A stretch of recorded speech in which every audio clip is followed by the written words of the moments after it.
अब हो गई। चलो तो देखो स्टेप क्या होता है समझ लो। सबसे पहला स्टेप ये होता है कि आपको बोर्ड मीटिंग कन्वीन करनी है। कन्वीन मतलब बुलाना है, जिसमें आप ये अप्रूव करोगे कि आप अपने बिजनेस के लिए मेंबर से डिपॉजिट एक्सेप्ट करना चाहते हो।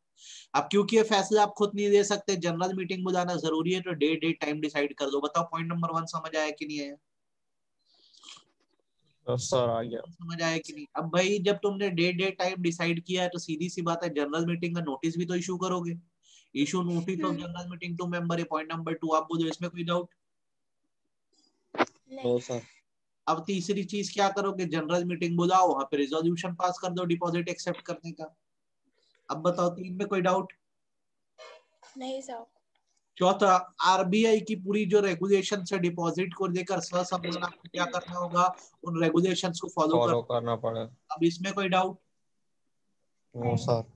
नहीं।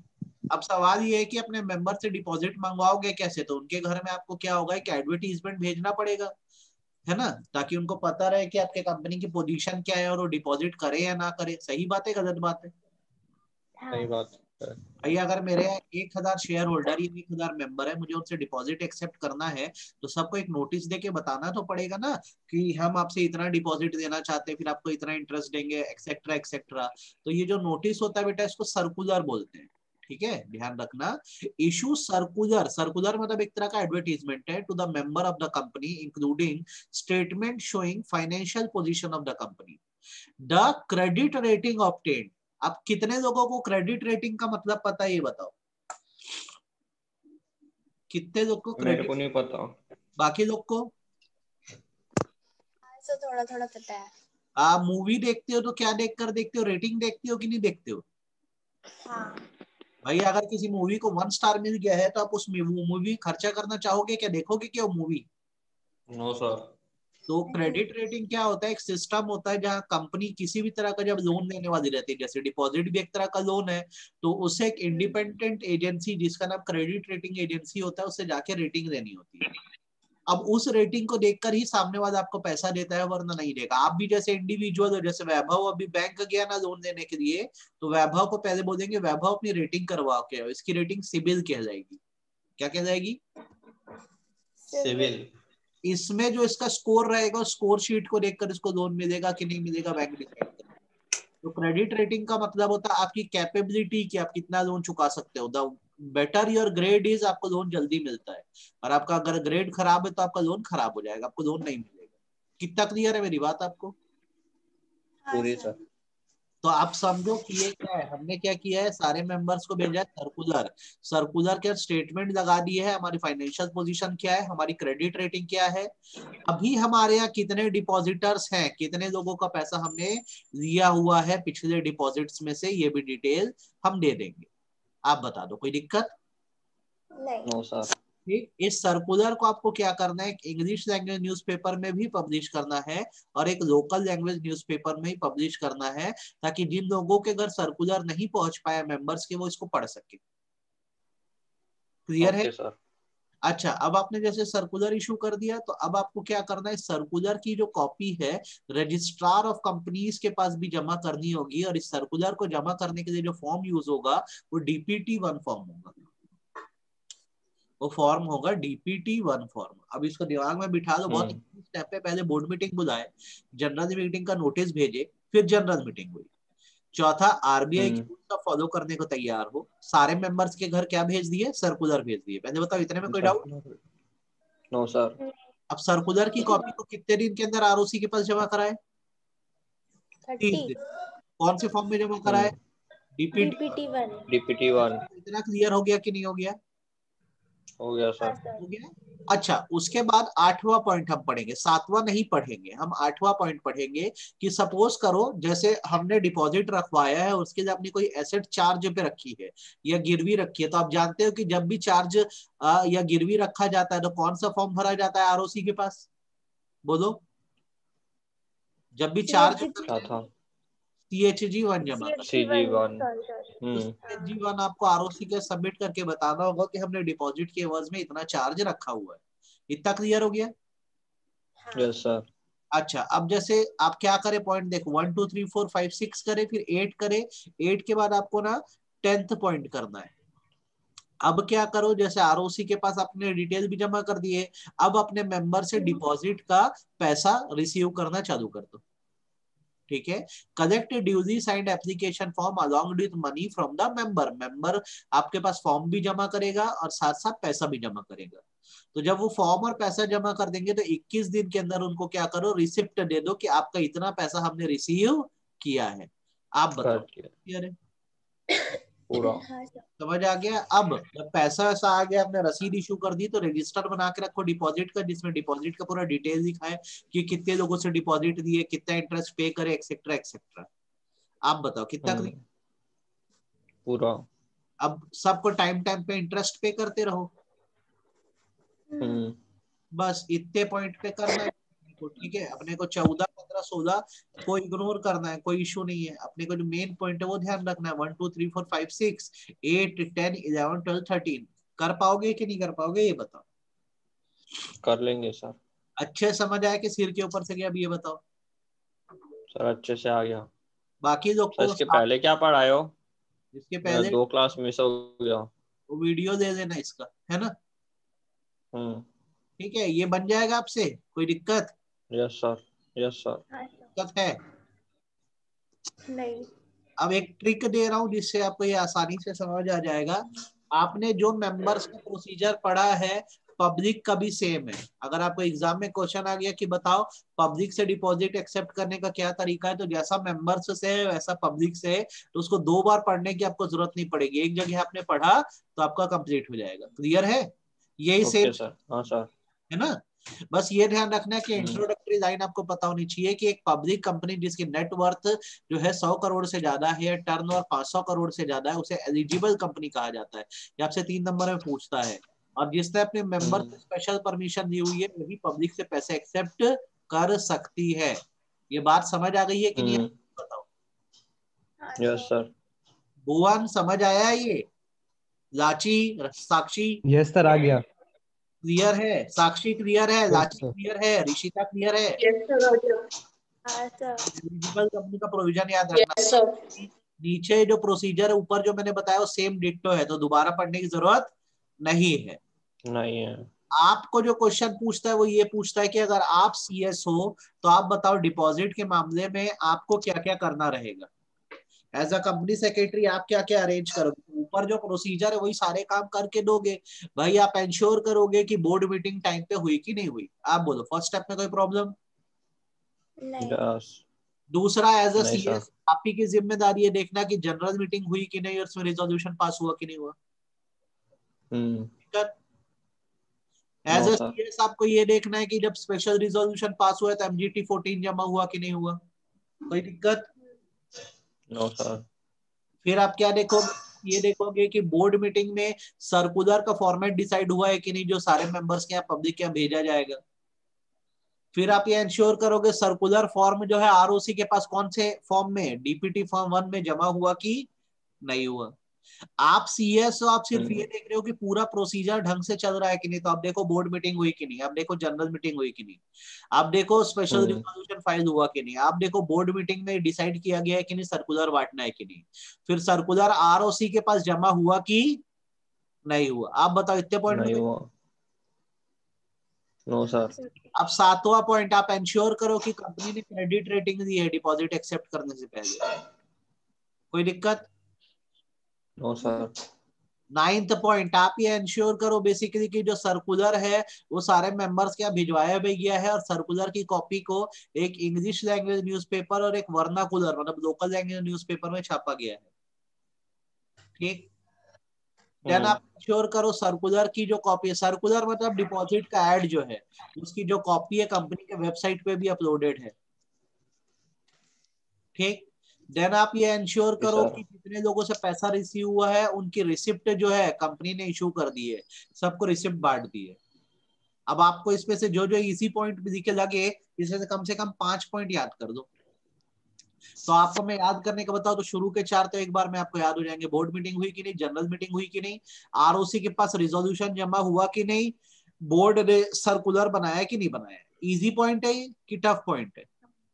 इजी है। इजी है सर। एंड आप ये देख लो कि कंपनी ने रेटिंग दी है कि नहीं दी है, ये पॉइंट बहुत इजी है। आपको मैं करा तो सारे पॉइंट दे रहा हूँ, आपको जो इजी लगे आप वो पढ़ देना। नेक्स्ट 12वां, आप ये इंश्योर करो कि कंपनी ने रजिस्टर में एंट्री करी है कि नहीं करी है। रजिस्टर ऑफ डिपॉजिट में आपको पूरे डिपॉजिट की एंट्री करनी होती है और ये इंश्योर करना होता है कि उस पर डायरेक्टर या सेक्रेटरी की साइन हो या कोई ऐसे ऑफिसर की जिसको बोर्ड ने ऑथराइज किया है। अब ये वाला पॉइंट जो है इसमें मैं वैल्यू बेस्ड तुमको एग्जाम में दे सकता हूँ। मैं तुमको इससे वैल्यू बेस्ड क्वेश्चन एग्जाम में दे सकता हूँ। अगर मुझे क्वेश्चन देना होगा तो मैं कैसा दूंगा आप ये समझो। मैं आपको क्वेश्चन ये दूंगा इसमें कि ABC limited has accepted deposit of 20 crore from its members. The entry of the same is mentioned in register of deposits. In register of deposits, duly signed by, ध्यान से देखना, duly signed by Mr. Bhuvan, CS of the company, is the certification oblique authentication by a CS in registers valid? क्या answer लिखोगे बोलो।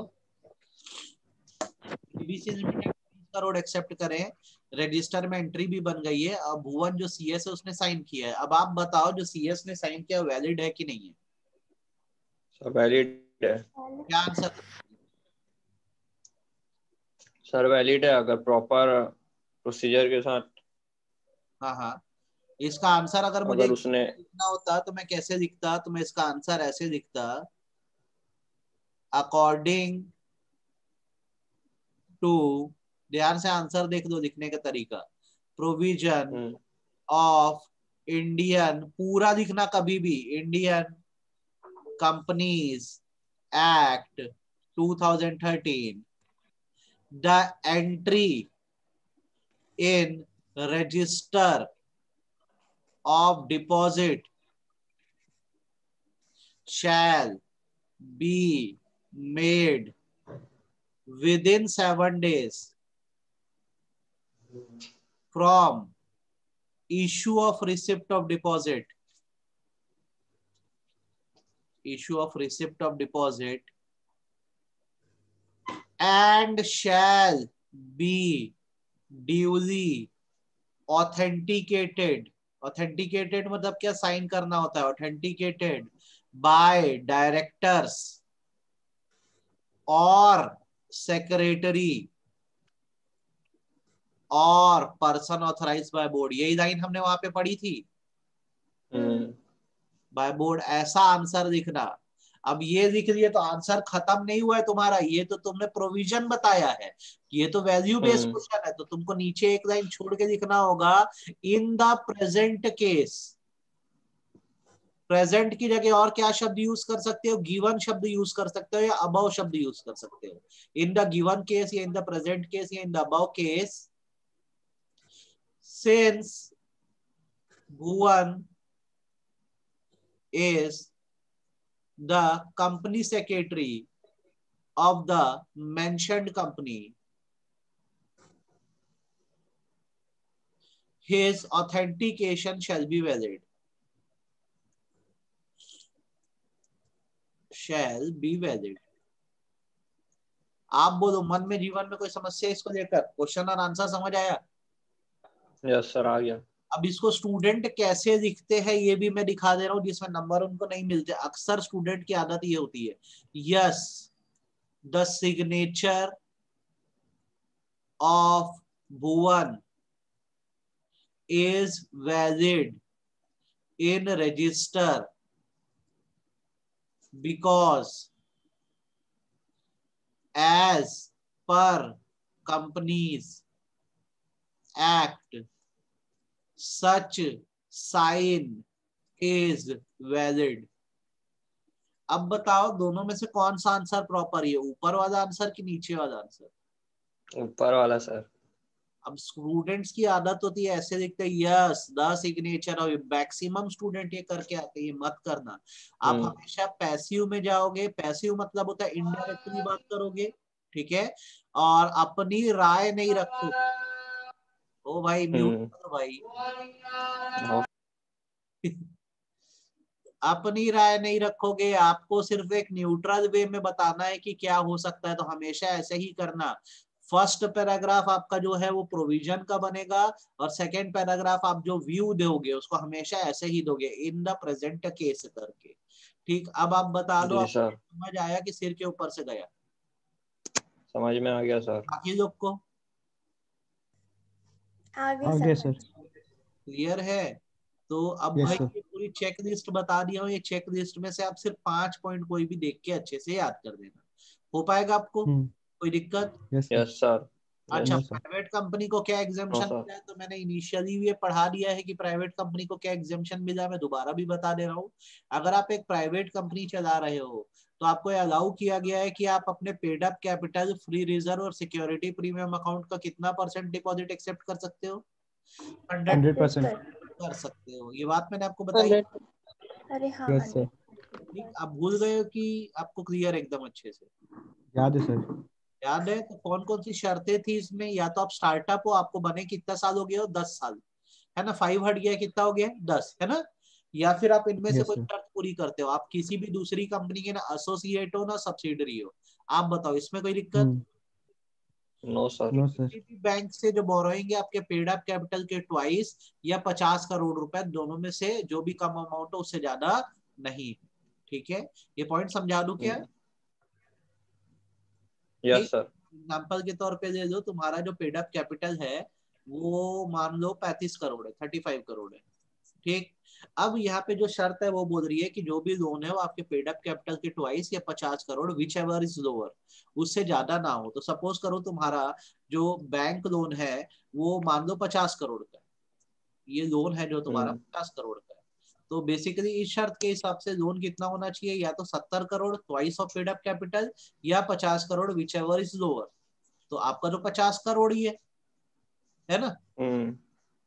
50 करोड़ ही है। Yes sir. तो ये माना जाएगा आप इस शर्त में आते हो और आप 100% डिपॉजिट एक्सेप्ट कर सकते हो। आप बताओ इसमें कोई दिक्कत? No sir. नहीं।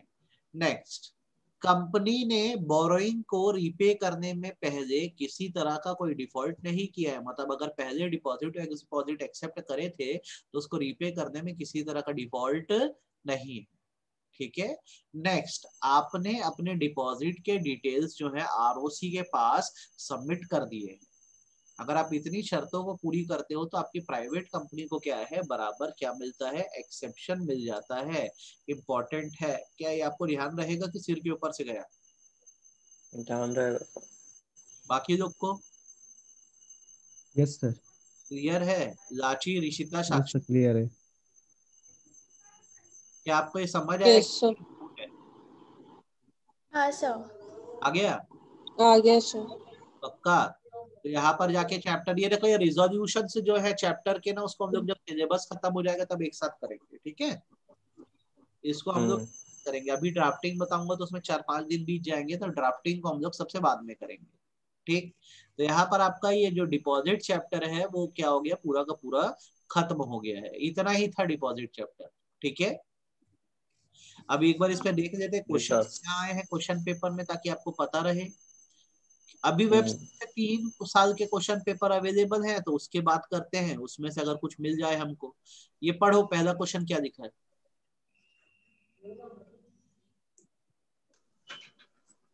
बैंकिंग कंपनी नहीं डिपॉजिट कर सकती। बैंकिंग कंपनी नहीं ले सकता ना?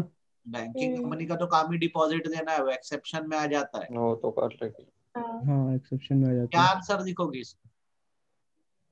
प्राइवेट कंपनी एलिजिबल होती है, प्राइवेट दो कंपनी के पैराग्राफ में मेंबर्स। आंसर लिखना।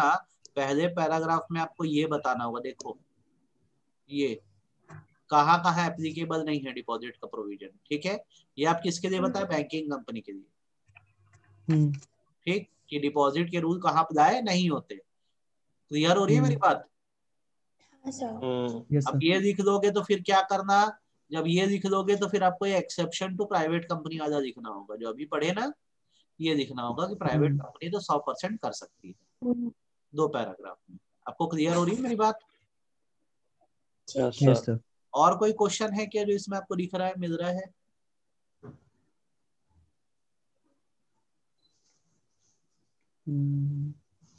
ये तो चार्ज वार्ज के तो बन जाएंगे ना। हम सिर्फ डिपॉजिट का क्वेश्चन ढूंढ रहे हैं अभी, बाकी पे फोकस नहीं कर रहे।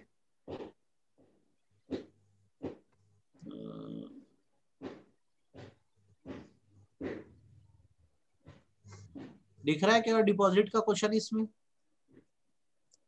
नहीं सर, डिवेंचर वगैरह ही दिख रहा है इसमें तो। याद में नहीं है, दूसरे में देखो। इसमें डिपॉजिट के कोई क्वेश्चन लिखा पहले देखो, इसमें है क्या चारों में? नहीं सर, नहीं। नीचे देखो। डिवेंचर वाला है। क्या डिवेंचर वाला है। तो बना दोगे तुम, सी। निकल जाएगी क्या? तो कल भी हाँ डिस्कस करे थे डिवेंचर वाले टाइम में जब पढ़ रहे थे, हाँ, ये रिडीमेबल वाला। है ना?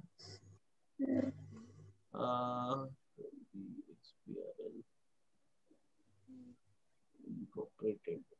क्या चेक करते चलते ना भाई, हम जो पढ़ रहे हैं वो एग्जाम में आया कितना है पता तो हो कम से कम।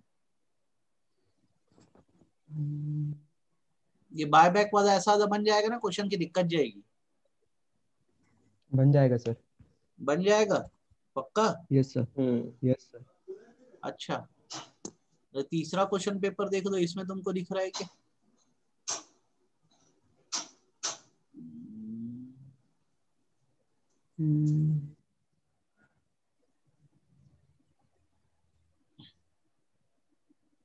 क्या इतने सारे चैप्टर है ना, मिला मिला के बहुत सारा देता है। डिवेंचर ट्रस्टी का दिया हुआ है। डिवेंचर के तो मिलेंगे ही क्वेश्चंस, डिवेंचर तो बहुत ही इंपॉर्टेंट टॉपिक ये करना ही है। आप लोगों को समझ आ गया ना डिवेंचर अच्छे से? Yes yes sir. सर। दिक्कत तो नहीं है उसमें? No sir. No sir. अच्छा याद है सर आंसर? हाँ बोलो ना। डिवेंचर और डिपॉजिट दोनों एक डेट है ना? हाँ दोनों ही डेप्थ। तो डिवेंचर के लिए हम लोग वो रिडम्पशन अकाउंट बना रहे हैं, और डिपॉजिट के लिए क्यों नहीं बना रहे? इसके लिए बनाते हैं, डिपॉजिट रीपेमेंट रिजर्व बनाते हैं, लेकिन आपका उसको डिटेल प्रोविजन आपके सीएस के करिकुलम में दिया नहीं है, अच्छा है ना? ठीक है। ये बताओ तो ये क्वेश्चन बनेगा क्या तुमसे? ये क्वेश्चन नंबर 3 का है, फोकस करके देखो और बताओ तो कौन सा टॉपिक है, चलो ये बताओ मेरे को। शेयर्स। हाँ पढ़ो पढ़ो, क्वेश्चन पढ़ो।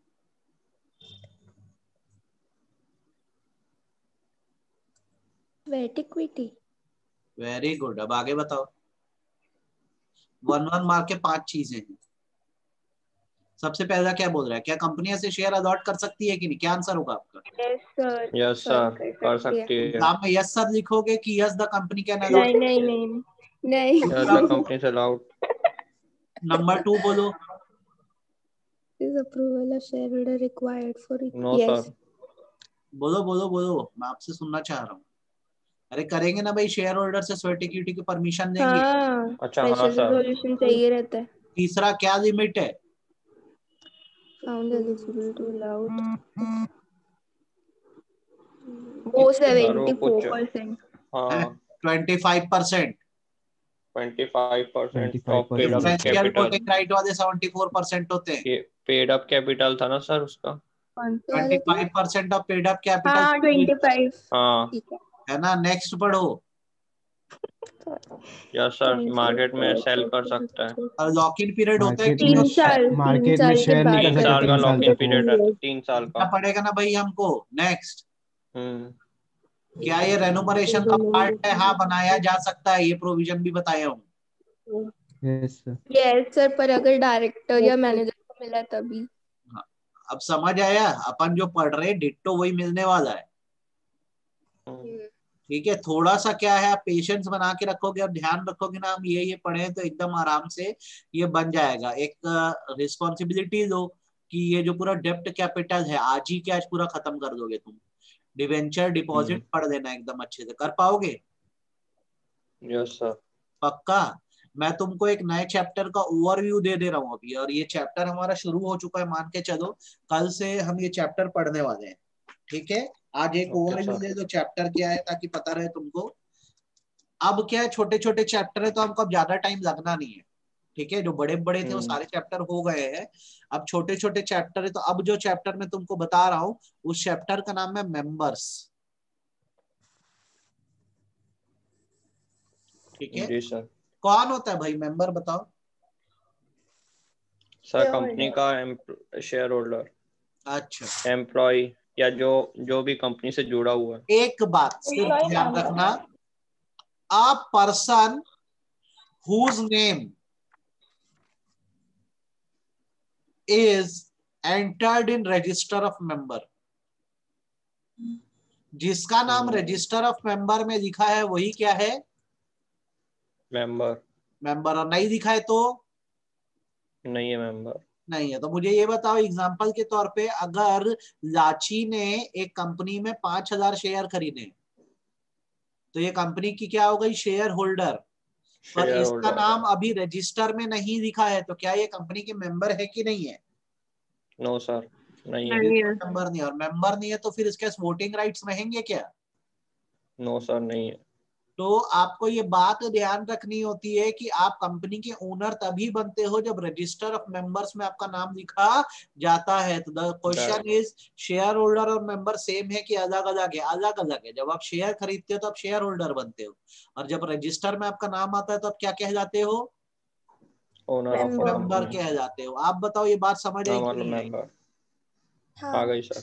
आ गई। तो इसका डिफरेंस बिटवीन कल की क्लास में अपन करेंगे शेयर होल्डर मेंबर का, पहली बात। अब दूसरी बात यह है कि रजिस्टर में नाम किसका किसका लिखा जाता है। तो यहाँ पे फोकस कर दो, जो मैं बता रहा हूँ ध्यान से सुनना। रजिस्टर में नाम उनका लिखा जाता है जो मेमोरेंडम के सब्सक्राइबर होते हैं। मतलब कंपनी बनी है, जो इनिशियली जो सब्सक्राइब करते हैं, फाउंडिंग मेंबर के तौर पे साइन करते हैं, उनका नाम रजिस्टर पे लिखा जाता है। तो the subscriber to MOA are the members. आप बोलो इस चीज में कोई डाउट? म्यूट कर दो। क्लियर है? अब ये बताओ यस मेरे सर। को कि ये जैसे मेरी सब्सक्राइबर शीट है, यहाँ पे ऋषिता का साइन है, और ये लिखा है कि ऋषिता ने 500 रुपए लगाए हैं। भुवन का साइन है, भुवन ने 100 रुपए लगाए हैं। वैभव का साइन है, वैभव ने 200 रुपए लगाए हैं। मेरा भी साइन है, मेरा भी साइन है, लेकिन मैंने 1 रुपए भी नहीं लगाया है। अब रजिस्टर में क्या किया गया? चारों सब्सक्राइबर का नाम लिख दिया गया। एक पेज ऋषिता को दे दिया गया, भुवन को एक, वैभव को एक, मुझे। लोग क्वेश्चन कर रहे हैं कि जमशेद सर आपने तो पैसा लगाया नहीं है, आपका बस सब्सक्रिप्शन शीट में साइन है और आपका नाम मेंबर रजिस्टर में लिखा है, तो मैं मेंबर हूं कि नहीं हूँ? हो ना सर। मेंबर हो। क्यों? अगर आपका नाम क्योंकि लिखा है तो आपका हम नाम member लिखा हैं। हुआ है। तो तो पैसा उससे तो नहीं फर्क लगाया नहीं तो? पड़ता। तो आप बाद में दे तो क्या सकते हो हैं ना गया सर? पैसा। तो यहाँ पे स्टार बना के दिख रहा हूं, याद रखो। A subscriber even not having share capital, अगर शेयर कैपिटल नहीं भी है, not having share subscribed, can also be a member. आप बोलो कोई दिक्कत? No sir. नहीं। तो पहला आप याद रखना, कंपनी मेंबर कौन बनेगा? जिसने मेमोरेंडम ऑफ एसोसिएशन को सब्सक्राइब किया है। एमओए सबसे बेसिक डॉक्यूमेंट है कंपनी का, उसमें यह बताया जाता है कि कंपनी एक्चुअल में क्या है। तो उसकी सब्सक्रिप्शन शीट में जो साइन करते हैं वही ओरिजिनल मेंबर से शुरू के। आगे से कैसे आते हैं मेंबर्स? तो आगे से जो मेंबर्स आते हैं वो बाय अग्रीमेंट आते हैं। बाय अग्रीमेंट का मतलब अगर मैं बताऊं तो इसका मतलब ये होता है कि आपने शेयर का एप्लीकेशन डाला, आपने एप्लीकेशन डाला तो आपको शेयर अलॉट हो गए। जब शेयर अलॉट हो गए तो आपका नाम कहाँ लिख दिया गया? रजिस्टर में लिख दिया गया। तो रजिस्टर में नाम लिखते ही आप क्या बन गए? Share holder. बोलो कितना समझ आई बात? सर पब्लिक पूरा सर। कंपनी में हाँ, जो मतलब लोग सब्सक्राइब करते हैं मेमोरेंडम को, वो पब्लिक कितने भी हो सकते हैं ना? नहीं, 7 मिनिमम। मिनिमम 7 पब्लिक में, प्राइवेट में मिनिमम 2। बचपन से हम ये चीज पढ़ते आए। ठीक है, क्लियर है? तो मेंबर कौन बन पाया? मेमोरेंडम का यस सर। सब्सक्राइबर। दूसरे जिसने शेयर के लिए अप्लाई किया और जिसको शेयर अलॉट हो गए, तो स्वाभाविक सी बात है उसका पैसा लग गया, तो वो भी क्या बन गया? क्या बन गया? मेंबर बन गया, share holder member. Share holder जैसे बनोगे तुरंत मेंबर में नाम लिखना पड़ेगा ना। क्लियर Yes, है sir. मेरी बात? Yes sir. वैसे जिसको शेयर ट्रांसफर हुए तब उसके नाम शेयर हो गए तो वो भी क्या बन गया? मेंबर। मेंबर। आज मेरे नाम शेयर ट्रांसफर हो गए तो मैं भी मेंबर बन जाऊंगा कि नहीं बन जाऊंगा? Yes sir. अच्छा, देन उसके बाद और क्या तरीका हो सकता है? तो उसके जो तरीका तो उसको बोलते हैं बाय एस्टॉपेल। एस्टॉपेल का मतलब होता है रिप्रेजेंटेशन। कंपनी चाहती है कि आपका नाम वो रजिस्टर ऑफ मेंबर में दिखाए, तो आपका नाम लिख दिए और आपको इस बात से कोई प्रॉब्लम नहीं है। जैसे भुवन कंपनी का कुछ नहीं लगता, इसका ना शेयर है ना कोई इन्वेस्टमेंट है, पर कंपनी इसका नाम रजिस्टर्स में दिखाती है। भुवन को ये बात पता है पर भुवन कोई ऑब्जेक्शन नहीं उठाता है, तो माना जाएगा भुवन बाय एस्टॉपेल एक मेंबर है और कल को कोई गड़बड़ होगी तो भुवन भी फंसेगा। आप बताओ कोई दिक्कत? नहीं। तो कितने सर तरीके तो से आप? कंपनी ऐसे किसी का भी नाम मतलब क्यों अब भाई दिखाती है तेरी उस कंपनी कंपनी में में? एक बात बता, रतन टाटा गुडविल नाम लिखने लगती में होगी तेरी। लिखेगा कि नहीं लिखेगा? लिखूंगा सर। हाँ भाई, नाम बड़ा है ना उसका, गुडविल बहुत बड़ी है, तो पैसा आएगा ना तेरे पास इधर उधर से कहीं से भी, उसका नाम सुन के 4 लोग पैसा लगा देंगे। सही बात है गलत बात? Okay. Yes sir. Next, by beneficial owner of demat account. जिसका डीमैट अकाउंट भी खुला हुआ है, डीमैट अकाउंट आपको मैंने बताया है, समझाया है ना, इलेक्ट्रॉनिक अकाउंट है जिसमें शेयर